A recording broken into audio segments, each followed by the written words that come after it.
welcome back to the Great British Breakfast. Apparently, according to the Daily Star, it is hotter than the Sahara Desert in many parts of the UK these days. Temperatures set to soar to apparently 33 degrees this week, hotter than also top European holiday destinations such as Marbella, Mykonos and Tenerife.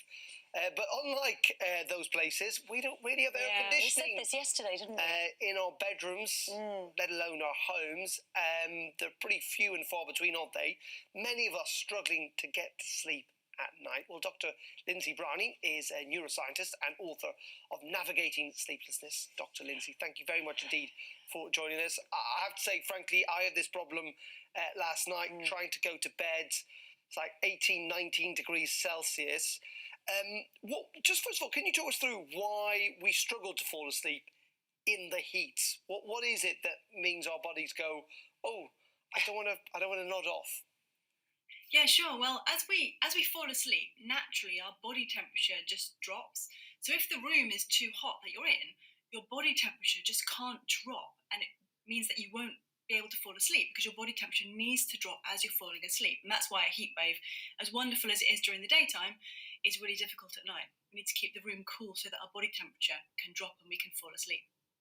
I mean, the problem is keeping the room cool, Dr. Browning, is difficult. As we were just saying, really, in this country, we're not equipped for this weather. I mean, it's not often we get 33 degrees, etc. So I guess, a lot of people don't have air conditioning. I don't. I mean, I've given my fans to my children. So last night, I was in a whole world of trouble, had the blind down all day. I've got a south-facing bedroom. I mean, to keep it cool, it's very difficult. What else can we do, I suppose, to try and bring our temperature down? Are we resorting to cold flannels, or? Well, that's what I did last night. I got a cold flannel. Absolutely. Well, there's a couple of things. You want to make sure that you're not too hot before bed. Things like make sure you're not exercising too close to bedtime. Avoid spicy, heavy foods right before bed because that will increase your body temperature.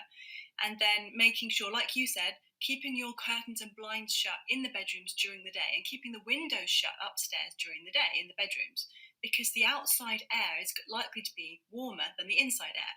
And then once the sun's going down, at that point, open your curtains up, open the windows to let that cooler evening air in. A fan is great, but like you, I gave my son our fan last night as well. It's a parent thing. Keeping the windows open is going to let you have some air.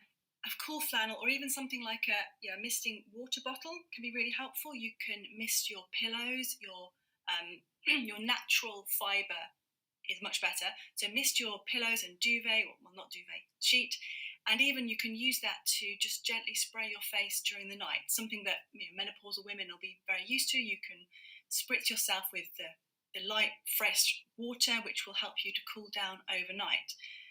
If you need to sleep in clothes, then make sure that they're natural fibres. That's really important because polyester, man-made fibres rather than natural fibres, tend to keep heat attached to us and they don't let us to wick away sweat. So natural fibres are definitely the best choice. If you've got a natural fibre pillow, that's great.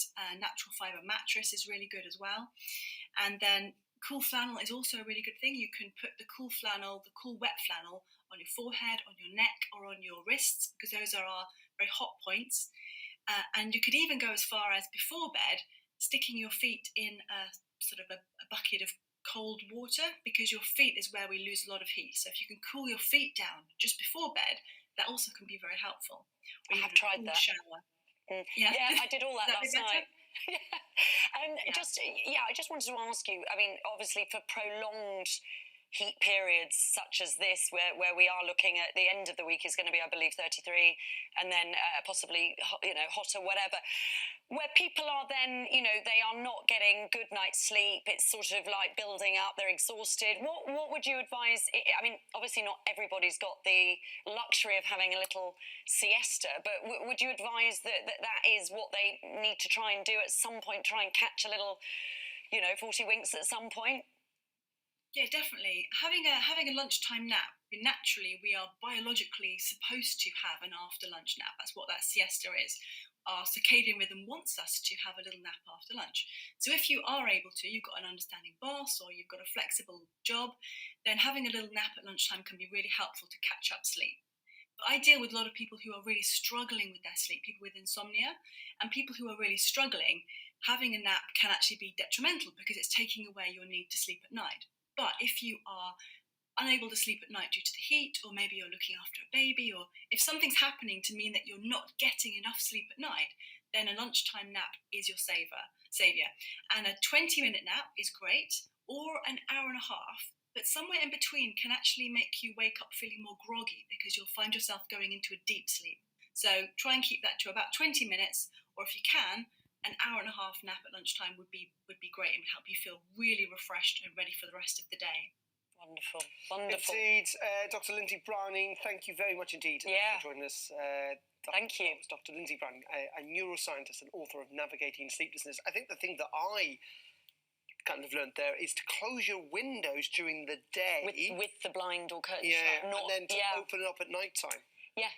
So to stop the hot air coming in during the day, which I hadn't kind of really thought about. Which I failed with yesterday miserably because I had the windows open all day, blind halfway down. A nightmare, and then shut also, the blind at night. Because I'd say, also, obviously, don't sleep under your duvet either. Well, no, obviously, but very good advice there from Dr. Browning. Okay, well, I was just in case you were like, going, oh, it's really warm, and then realised you were under your duvet. You are allowed to sleep on top of it, as well. Okay, let's bring you up to date with the rest of today's headlines.